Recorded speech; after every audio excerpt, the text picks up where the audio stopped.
sinasaling bilang habag o malasakit. Ito ay tumutukoy sa damdamin ng pagkakaroon ng malasakit o pagkaunawa sa kalagayan o paghihirap ng iba.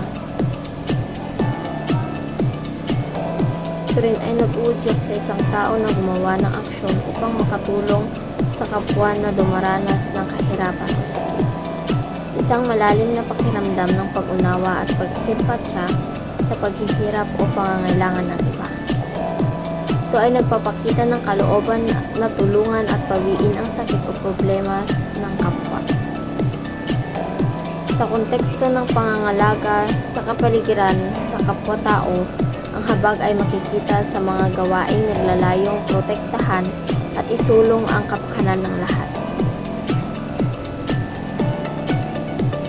Ang kunwal discernment ay isang proseso kung saan sama-samang naghahanap ng direksyon o desisyon ang isang grupo batay sa mga pinagsasaluhang pagpapahalaga at prinsipyo.